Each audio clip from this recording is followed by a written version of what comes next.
서울 집값을 말하는 겁니다. 강남 4구 이러면요.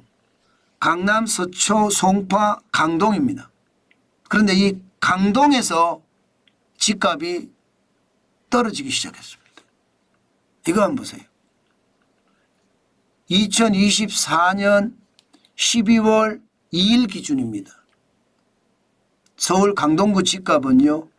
마이너스 0.02를 기록했습니다. 이건 말입니다. 8개월 만에 떨어진 거예요. 8개월 만에. 8개월 만에 떨어졌으니까 시장은요. 이게 굉장히 긴장한 모습이에요. 당장 말입니다. 11월 첫째 주만 하더라도 집값이 0.05%까지 올라갔거든요. 예, 이게 11월 셋째 주에도 0.03% 올라갔고요. 그러다가 떨어지기 시작하는 거예요. 시장에서는 이것을 보면서 야, 강남까지 집이 떨어지네. 저거 집값 하락의 신호탄 아니야? 시장은 지금 그렇게 읽고 있습니다.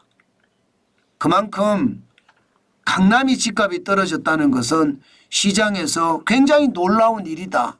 이렇게 보고 있다는 뜻입니다. 실질적으로 서울 집값을 보면 상승폭이 굉장히 둔화됐습니다. 2024년 8월 12일만 하더라도 0.32%로 상승폭이 굉장히 높았거든요. 그러면서 37주 연속 계속 상승했어요.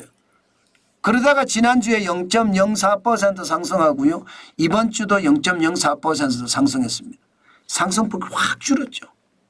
그러니까 어디는 오르고 어디는 내렸는데 지금 내리는 곳이 점점 많아지고 그중에서도 강남 4구 중에 하나인 강동구에서 집값이 무너졌다. 이렇게 이야기할 수 있으니까 시장에서는 강동에서 일 났네, 일 났어. 그렇게 이야기할 수밖에 없습니다. 그만큼 말입니다. 시장의 분위기 굉장히 다릅니다. 거래 건수가 약하니까 그럴 수 있는 겁니다. 예상대로라면 10월 말입니다. 10월 거래 건수가 기본적으로 4천 건을 넘을 거라고 예상했습니다. 근데 안 넘었어요. 3,714건에 머물렀습니다. 9월은 그래도 명절이 있기 때문에 3,124건에 대한 것은 명분이 충분했습니다. 예, 명절 휴가가 있으니까 아무래도 집을 덜 산다 이렇게 명분이 있었는데 10월에 이게 4,000건을 안 넘었어요. 3,700건이에요. 그러면 7월에 9,204건에 비해서 지금 반토막 이하로 떨어진 거죠. 그런데 11월에는 더 떨어지고 있습니다. 11월에는 2,026건이 돼요. 비수기 기간이니까 더 떨어질 수도 있을 거예요. 12월은 더 떨어지고 1월도 떨어지고 그럴 거라고 생각합니다. 여러분, 거래가 안 되면 무슨 일이 일어날까요? 거래가 안 되면 가격이 떨어지게 돼 있습니다. 가격이. 아니 거래가 안 돼요. 매물은 많은데 당연히 거래 가격이 안 떨어질까요? 2024년 12월 5일 기준으로 보면 11월 20일에 9274가구로 가장 많다가 좀 줄어들었어요. 그러나 여전히 매물이 많습니다. 88,890건이나 됩니다. 이게 85,000건이 넘으면 서울의 매물이 과잉됐다 이렇게 이야기하거든요. 그런데 88,890건이니까 연초 대비하면 20%가 늘어난 수치입니다. 아니 물량은 많고 그죠? 물량은 많고 그다음에 거래는 안 돼. 그러면 가격은요? 떨어지죠. 실제로 가격이 떨어지고 있습니다. 예, 9월에 12억 4,796만 원이었거든. 9월에요. 10월에는 지금 현재까지 나타난 것으로 보면 11억 9,856만 11억대예요. 11억대. 그러면 차이가 얼마나 나나요? 5천만 원 차이 납니다. 물론 이게 서울 아파트 평균 거래 금액이기 때문에 이게 뭐 비싼 아파트가 팔렸으면 또 달라질 수도 있다고 이야기합니다. 그러나 추세선이 우하향이잖아요. 11월 달에는 11억 1,463만 원이고요. 12월 달에는 지금 9억 1,167만 원이 뭔가 우하향이 되는 모습이에요.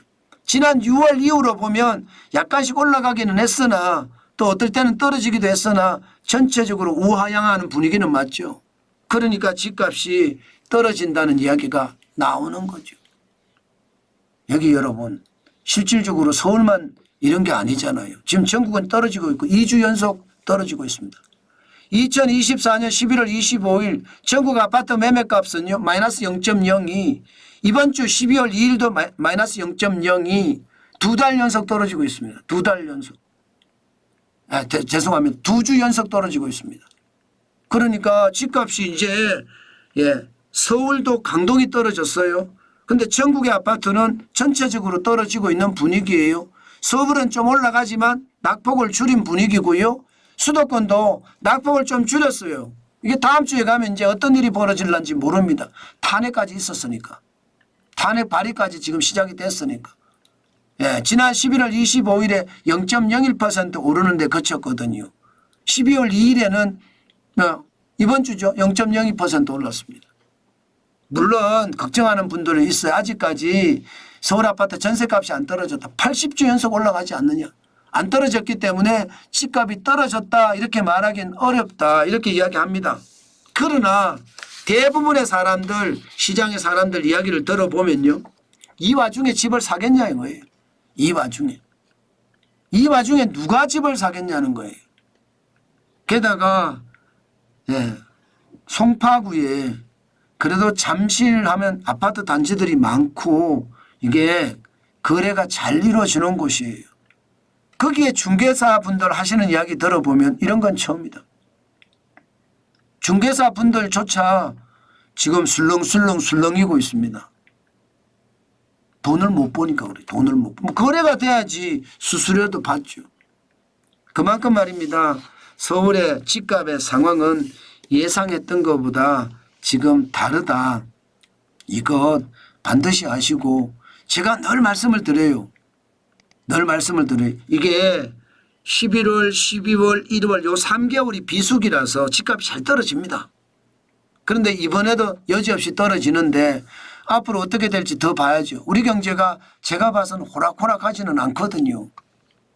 호락호락하지가 않아요. 우리 경제가 나쁘다는 의미예요. 이게 오히려 시장에 더 큰 충격이 될 수도 있거든요.